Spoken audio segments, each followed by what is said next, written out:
BCom part third के जो विद्यार्थी हैं उनके लिए जो सब्जेक्ट है पेपर अपना बैंकिंग फाइनेंशियल सिस्टम, इसके अंतर्गत हम डिस्कस कर रहे थे डिफ्लेशन वाला चैप्टर, मुद्रा संकुचन या मंदी की स्थिति। पिछले वीडियो में हमने अध्ययन किया था मुद्रा संकुचन का अर्थ, उसकी परिभाषा है और मुद्रा संकुचन के कारण।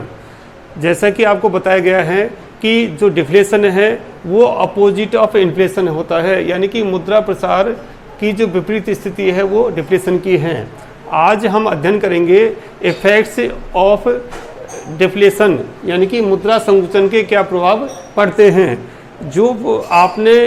मुद्रा प्रसार के प्रभाव पड़े हैं उसका बिल्कुल विपरीत प्रभाव डिफ्लेशन के, मुद्रा संकुचन के होते हैं। सबसे पहले हम पढ़ रहे हैं जो सोसाइटी के जो विभिन्न सेक्टर्स हैं उनके ऊपर क्या प्रभाव पड़ेंगे। तो सबसे पहले ले रहे हैं हम effects on producer and business class, यानी कि जो उत्पादक वर्ग है या व्यापारी वर्ग है उसके ऊपर इसका क्या प्रभाव पड़ेगा। चूँकि आप जानते हैं कि डिफ्लेशन के अंतर्गत वस्तुएं बहुत सस्ती होती हैं। वस्तुएं जब बाजार में सस्ती होंगी तो उद्योगपतियों को, व्यापारियों को नुकसान होगा। जबकि आपने अध्ययन किया था कि जो मुद्रा प्रसार है जिसमें कि वस्तुएं महंगी होती हैं तो वहाँ पर उद्योगपति व्यापारियों को लाभ होता है। तो यहाँ पर बिल्कुल अपोजिट स्थिति है कि यहाँ पर क्या होगा, जो उत्पादक हैं और जो व्यापारी हैं, चूँकि बाजार में वस्तुएं सस्ती होती चली जा रही हैं इसलिए उनको नुकसान होगा। एक उद्योगपति जो है या जो उत्पादक है, जो रॉ मटेरियल या मीन्स ऑफ जो प्रोडक्शन है उनको जो इकट्ठा करता है और उसके बाद में जो वस्तु तैयार करता है उसकी जो कॉस्ट ऑफ प्रोडक्शन है वो ज़्यादा आती है, लेकिन जब वस्तु को बाजार में सेलिंग करता है तो उस समय उसकी कीमत और कम हो जाती है, तो उसको हानि होती है। क्योंकि इसमें टाइम लगता है कि जब वस्तु को उत्पादन से लेकर के और सेलिंग करने के बीच में समय लगता है और उस समय के बीच में वस्तुएं और सस्ती हो जाती हैं क्योंकि वस्तु की डिमांड ज़्यादा नहीं होती है। तो हम कह सकते हैं कि मुद्रा संकुचन की स्थिति में, डिफ्लेशन की स्थिति में प्रोड्यूसर को और बिजनेस क्लास को नुकसान होता है, यानी कि उद्योगपति और व्यापारी वर्ग को नुकसान होगा। नेक्स्ट पॉइंट ले सकते हैं अपन इफेक्ट्स ऑन इन्वेस्टर्स, विनियोक्ताओं को पर इसका क्या प्रभाव पड़ेगा। अब विनियोक्ताएं भी दो प्रकार के होते हैं, एक तो होते हैं डिबेंचर होल्डर्स और एक हो सकते हैं शेयर होल्डर्स। डिबेंचर्स होल्डर्स वे व्यक्ति होते हैं जो किसी कंपनी में जो पैसा लगाते हैं उसके बदले में उनको निर्धारित दर से ब्याज मिलता है, यानी कि ब्याज की रेट फिक्स होती है, चाहे कंपनी को लाभ हो चाहे हानि हो, उनको एक निश्चित दर से ब्याज प्राप्त होगा। लेकिन जो शेयर होल्डर्स हैं जिनको कि कंपनी के स्वामी कहलाते हैं, उनको यदि कंपनी प्रॉफिट अर्न करती है उनको डिविडेंड के रूप डिविडेंड मिलेगा, और यदि उसको कंपनी को लाभ नहीं होते हैं, हानि होती है, तो ऐसी स्थिति में शेयर होल्डर्स को कोई डिविडेंड नहीं मिलता है सामान्यतः। तो इस प्रकार से हम कह सकते हैं कि डिफ्लेशन की स्थिति में चूंकि जो प्रोड्यूसर है या बिजनेस क्लास है या जो इंडस्ट्रीज है उसको नुकसान होगा, जो डिबेंचर्स होल्डर्स है उनको तो ब्याज मिलेगा, चाहे कंपनी प्रॉफिट में जाए चाहे लॉस में जाए। तो इस प्रकार से हम कह सकते हैं कि चूंकि डिबेंचर होल्डर्स को निश्चित दर से ब्याज मिलता है तो उसको प्रॉफिट होगा, और जो शेयर होल्डर्स हैं चूंकि कंपनी को नुकसान हो रहा है इसलिए उसको डिविडेंड के रूप में कोई राशि प्राप्त होगी नहीं, तो शेयर होल्डर्स को नुकसान होगा। हम ये कह सकते हैं कि जो निश्चित आय वाले जो विनियोग हैं जिन पर कि निश्चित इनकम होती है उनको तो प्रॉफिट होता है, और जो आय परिवर्तनशील होती है उनको नुकसान होता है, जबकि इन्फ्लेशन में इसका बिल्कुल विपरीत था। तो ये सारे जो इफेक्ट्स हैं वो मुद्रा प्रसार के बिल्कुल विपरीत प्रभाव यहाँ पर देखने को मिल रहे हैं। नेक्स्ट में लिख सकते हैं अपन effects on workers and employees, यानी कि जो वर्कर्स हैं, जो लेबर क्लास हैं, जो श्रमिक हैं और जो कर्मचारी हैं उनके ऊपर क्या प्रभाव पड़ेगा। क्योंकि बाजार में वस्तुएं सस्ती हैं,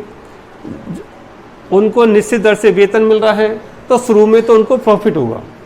क्योंकि मुद्रा की जो परचेजिंग पावर है वो ज़्यादा है, मुद्रा की जो क्रय शक्ति है वो ज़्यादा है, वस्तुएं बहुत सस्ती उपलब्ध हो रही हैं और वो एंजॉय करते हैं कि सस्ती वस्तुओं को, गुड्स एंड सर्विसेज, वो उस जो तनख्वाह मिलती है या जो वेतन मिलता है या जो मजदूरी मिलती है उससे वो ज़्यादा मात्रा में, अधिक मात्रा में वस्तुएं सेवाएं खरीद सकते हैं। लेकिन होगा क्या बाद में कि प्रोड्यूसर और बिजनेसमैन को नुकसान होता है, तो इंडस्ट्रीज बंद होंगी, कारखाने बंद होंगे, व्यापार बंद करना पड़ेगा, तो वर्कर्स की नौकरी जाएगी,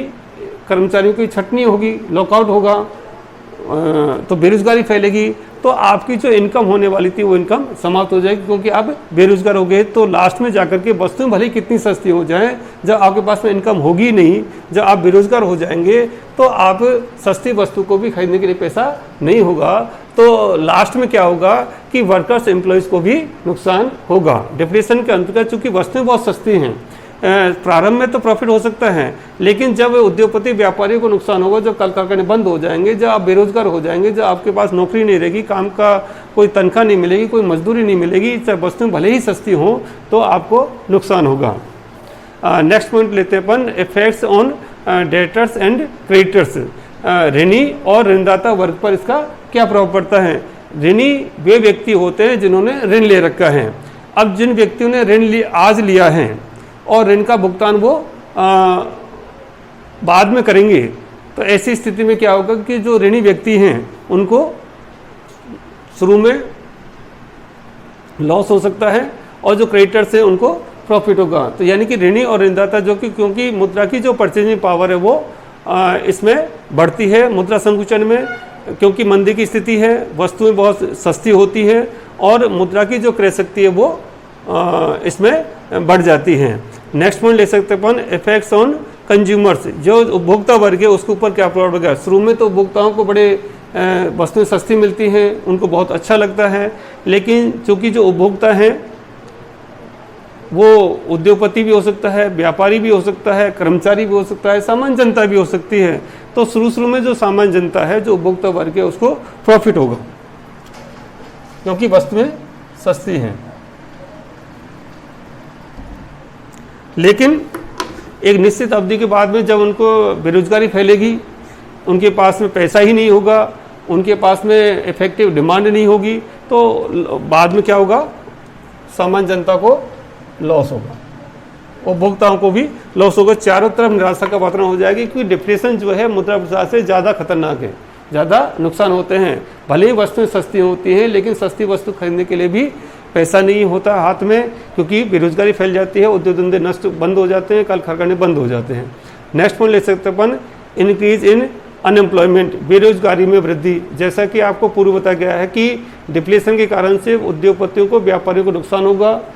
कल कारखाने नुकसान होंगे तो वो बंद होंगे, और कल कारखाने बंद होने से क्या होगा, बेरोजगारी फैलेगी। और बेरोजगारी फैलने का दुष्परिणाम क्या आने लगा कि चोरी डकैती की घटनाएं बढ़ेंगी, या हम कह सकते हैं कि लोगों का जो जीवन स्तर है वो और डाउन चला जाएगा, भले ही वस्तुएं सस्ती मिलती हों। नेक्स्ट पॉइंट ले सकते अपन, downfall of banking and insurance business, यानी कि बैंकिंग और बीमा व्यवसाय के ऊपर इसका क्या प्रभाव पड़ेगा। तो ये डाउनफॉल होगा, बैंकिंग और बीमा व्यवसाय डाउनफॉल इसलिए होगा क्योंकि जो उद्योगपति व्यापारी हैं उनको नुकसान होगा, तो वो उद्योग धंधे बंद करने लगेंगे, तो बैंक किसी प्रकार से लोन वगैरह उद्योगपति व्यापारी नहीं ले पाएंगे, और उद्योगपति व्यापारी जब बिजनेस ही नहीं रहेगा तो इंश्योरेंस भी नहीं कर पाएंगे। एक दूसरी तरफ व्यक्तियों के पास की जो इनकम है, चूँकि बेरोजगारी फैल गई है तो इनकम नहीं होगी। मैंने आपको पहले ही बताया था कि y=c+s और y=c+i और लास्ट में s बराबर i, यानी कि y को हम डिनोट किया इनकम से, c for consumption, s for saving. तो